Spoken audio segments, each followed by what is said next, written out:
ಎಲ್ರಿಗೂ ನಮಸ್ತೆ. Welcome to my YouTube channel. ಇವತ್ತಿನ ವಿಡಿಯೋದಲ್ಲಿ ಚಪಾತಿ, ಪೂರಿ, ದೋಸೆ ಎಲ್ಲದಕ್ಕೂ ಸೂಪರ್ ಕಾಂಬಿನೇಷನ್ ಆಗಿರುವಂತಹ ಆನಿಯನ್ ಕರಿ ರೆಸಿಪಿನ ಶೇರ್ ಮಾಡ್ತಾ ಇದ್ದೀನಿ. ನೀವು ಈ ವಿಧಾನದಲ್ಲಿ ಒಂದ್ಸರಿ ಆನಿಯನ್ ಕರಿ ರೆಸಿಪಿನ ಟ್ರೈ ಮಾಡಿದ್ರೆ ರುಚಿಯಂತೂ ಮರೆಯೋದಿಲ್ಲ, ಅಷ್ಟು ಅದ್ಭುತವಾಗಿರುತ್ತೆ.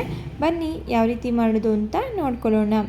ಮೊದಲು ನಾನಿಲ್ಲಿ ಆನಿಯನ್ ಕರಿನ ಮಾಡಲಿಕ್ಕೆ 2 ದೊಡ್ಡ ಸೈಜಿನ ಈರುಳ್ಳಿನ ಈ ರೀತಿ ಕಟ್ ಮಾಡಿ ಇಟ್ಕೊಂಡಿದ್ದೀನಿ. ನೀವಿಲ್ಲಿ ನೋಡ್ತಾ ಇರ್ಬೋದು, ಇಷ್ಟು ದೊಡ್ಡದಾಗಿ ನೀವು ಈರುಳ್ಳಿನ ಕಟ್ ಮಾಡಿ ಇಟ್ಕೋಬೇಕಾಗುತ್ತೆ.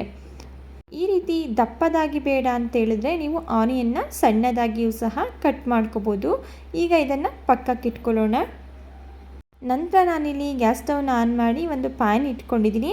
ಪ್ಯಾನ್ ಬಿಸಿಯಾಗಿದ್ದ ನಂತರ ಇದಕ್ಕೆ 2 ಟೇಬಲ್ ಸ್ಪೂನ್ ಆಗುವಷ್ಟು ಎಣ್ಣೆನ ಸೇರಿಸ್ಕೊಳ್ತಾ ಇದ್ದೀನಿ.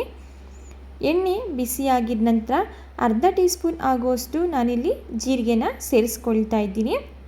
ನಂತರ ನಾನು ಇದಕ್ಕೆ ಕಟ್ ಮಾಡಿ ಇಟ್ಕೊಂಡಿರುವಂತಹ ಈರುಳ್ಳಿನ ಸೇರಿಸ್ಕೊಳ್ತಾ ಇದ್ದೀನಿ. ಈರುಳ್ಳಿನ ಸೇರಿಸಿದ ನಂತರ ಈರುಳ್ಳಿ ಸಾಫ್ಟ್ ಆಗಬೇಕು, ಅಲ್ಲಿವರೆಗೂ ಫ್ಲೇಮ್ನ ಮೀಡಿಯಮ್ ಫ್ಲೇಮಲ್ಲಿಟ್ಟು ಈರುಳ್ಳಿ ಸಾಫ್ಟ್ ಆಗೋವರೆಗೂ ಚೆನ್ನಾಗಿ ಇದನ್ನು ಫ್ರೈ ಮಾಡ್ಕೊಳ್ತಾ ಇದ್ದೀನಿ. ದೋಸೆ, ಪೂರಿ, ಚಪಾತಿಗೆ ಒಂದೇ ರೀತಿ ಗ್ರೇವಿ ಅಥವಾ ಚಟ್ನಿ ತಿಂದು ಬೇಜಾರಾಗಿದ್ದರೆ ಒಂದ್ಸಲ ಈ ಮೆಥಡ್ನಲ್ಲಿ ಆನಿಯನ್ ಕರಿನ ಟ್ರೈ ಮಾಡಿ ನೋಡಿ, ತುಂಬಾ ಸೂಪರಾಗಿ ಬರುತ್ತೆ. ಈಗ ಈರುಳ್ಳಿ ಕೂಡ ಸಾಫ್ಟ್ ಆಗಿದೆ, ನೀವಿಲ್ಲಿ ನೋಡ್ತಾ ಇರ್ಬೋದು.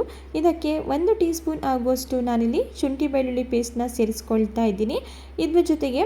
ಇದ್ರ ಜೊತೆಗೆ ನಾನಿಲ್ಲಿ ಸೀಲಿಟ್ಕೊಂಡಿರುವಂತಹ ಒಂದು 3 ಹಸಿಮೆಣಸಿನ್ಕಾಯಿನ ಸೇರಿಸ್ಕೊಳ್ತಾ ಇದ್ದೀನಿ.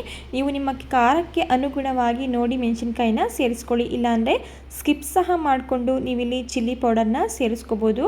ಶುಂಠಿ ಬೆಳ್ಳುಳ್ಳಿ ಪೇಸ್ಟು ಹಾಗೂ ಹಸಿಮೆಣಸಿನ್ಕಾಯಿನ ಸೇರಿಸಿದ ನಂತರ ಶುಂಠಿ ಬೆಳ್ಳುಳ್ಳಿ ಪೇಸ್ಟಲ್ಲಿರುವಂತಹ ಹಸಿ ಸ್ಮೆಲ್ ಹೋಗೋವರೆಗೂ ಒಂದು ಅರ್ಧ ನಿಮಿಷ ಇದನ್ನು ಚೆನ್ನಾಗಿ ಫ್ರೈ ಮಾಡಿಕೊಂಡು ನಂತರ ಇದಕ್ಕೆ ನೋಡಿ ಸ್ವಲ್ಪ ಅರಿಶಿಣದ ಪುಡಿ, ಅರ್ಧ ಟೀ ಸ್ಪೂನ್ ಆಗುವಷ್ಟು ನಾನಿಲ್ಲಿ ರೆಡ್ ಕಾಶ್ಮೀರಿ ಚಿಲ್ಲಿ ಪೌಡರ್ನ ಸೇರಿಸ್ಕೊಳ್ತಾ ಇದ್ದೀನಿ.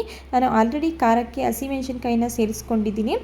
1 ಟೀ ಸ್ಪೂನ್ ಆಗುವಷ್ಟು ಧನಿಯಾ ಪೌಡರ್, ಅರ್ಧ ಟೀ ಸ್ಪೂನ್ ಆಗುವಷ್ಟು ಗರಂ ಮಸಾಲ, ಈ ಎಲ್ಲ ಪದಾರ್ಥಗಳನ್ನು ನಾನಿಲ್ಲಿ ಈರುಳ್ಳಿಗೆ ಸೇರಿಸ್ಕೊಂಡಿದ್ದೀನಿ. ಈ ಎಲ್ಲ ಡ್ರೈ ಮಸಾಲ ಇಂಗ್ರೀಡಿಯೆಂಟ್ಸ್ನ ಆನಿಯನ್ಗೆ ಸೇರಿಸ್ಬೇಕಾದ್ರೆ ಫ್ಲೇಮ್ನ ಲೋ ಫ್ಲೇಮಲ್ಲಿಟ್ಟು ಸೇರಿಸ್ಕೊಳ್ಳಿ.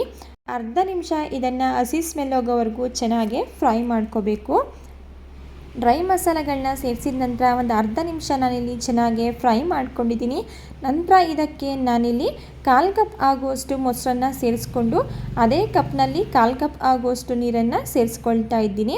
ನಂತರ ರುಚಿಗೆ ತಕ್ಕಷ್ಟು ಉಪ್ಪನ್ನು ಸೇರಿಸ್ಕೊಳ್ತಾ ಇದ್ದೀನಿ. ನೀರನ್ನು ನಾವು ಗ್ರೇವಿ ಕನ್ಸಿಸ್ಟೆನ್ಸಿಗೆ ನೋಡಿ ಸೇರಿಸ್ಕೋಬೇಕು, ಆದಷ್ಟು ಕಮ್ಮಿ ನೀರನ್ನು ಸೇರಿಸ್ಕೊಳ್ಳಿ. ಯಾಕಂದರೆ ನಾವಿಲ್ಲಿ ಯಾವುದೇ ಮಸಾಲನ ಗ್ರೈಂಡ್ ಮಾಡಿ ಹಾಕಿಲ್ಲ. ಜಾಸ್ತಿ ನೀರನ್ನು ಸೇರಿಸಿದ್ರೆ ಗ್ರೇವಿ ನೀರಾಗುತ್ತೆ. ಸ್ವಲ್ಪ ನೀರನ್ನು ನೋಡಿ ಸೇರಿಸ್ಕೊಳ್ಳಿ.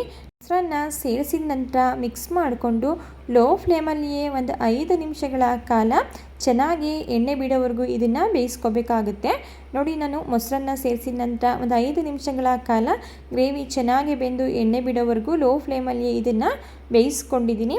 ಕೊನೆಯದಾಗಿ ಇದಕ್ಕೆ ಸಣ್ಣದಾಗಿ ಕಟ್ ಮಾಡಿ ಇಟ್ಕೊಂಡಿರುವಂತಹ ಕೊತ್ತಂಬರಿ ಸೊಪ್ಪನ್ನು ಸೇರಿಸಿ ಮಿಕ್ಸ್ ಮಾಡಿಕೊಂಡು ಗ್ಯಾಸ್ ಸ್ಟವ್ನ ಆಫ್ ಮಾಡಿಕೊಂಡ್ರೆ ತುಂಬಾ ಟೇಸ್ಟಿಯಾಗಿರುವಂತಹ ಆನಿಯನ್ ಕರಿ ರೆಸಿಪಿ ರೆಡಿ ಆಯಿತು.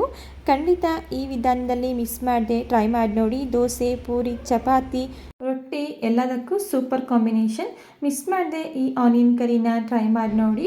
ನಾನಿಲ್ಲಿ ರೆಡಿಯಾಗಿರುವಂತಹ ಆನಿಯನ್ ಕರಿನ ಸರ್ವಿಂಗ್ ಬೌಲ್ಗೆ ಸರ್ವ್ ಮಾಡ್ಕೊಳ್ತಾ ಇದ್ದೀನಿ. ಟೇಸ್ಟಲ್ಲಿ ಯಾವುದೇ ರೀತಿಯ ಕಾಂಪ್ರಮೈಸ್ ಇರೋದಿಲ್ಲ. ಓಕೆ ಫ್ರೆಂಡ್ಸ್, ನೋಡಿದ್ರಲ್ವಾ, ಇವತ್ತಿನ ಆನಿಯನ್ ಕರಿ ರೆಸಿಪಿ ನಿಮಗೆ ಇಷ್ಟ ಆಗಿದೆ ಅಂತ ಭಾವಿಸ್ತಾ ಇದ್ದೀನಿ. ಇಷ್ಟ ಆಗಿದ್ದರೆ ರೆಸಿಪಿಗೆ ಒಂದು ಲೈಕ್ ಮಾಡಿ. ಇದೇ ರೀತಿ ಸಿಂಪಲ್ ಹಾಗೂ ಟೇಸ್ಟಿ ರೆಸಿಪಿಗಳು ಬೇಕು ಅಂದರೆ ದಯವಿಟ್ಟು ಚಾನಲ್ನ ಸಬ್ಸ್ಕ್ರೈಬ್ ಮಾಡಿಕೊಂಡು ಚಾನಲ್ಗೆ ಸಪೋರ್ಟ್ ಮಾಡಿ. Thank you for watching. ಮತ್ತೊಂದು ಹೊಸ ರೆಸಿಪಿಯೊಂದಿಗೆ ಮರಳಿ ಸಿಗೋಣ.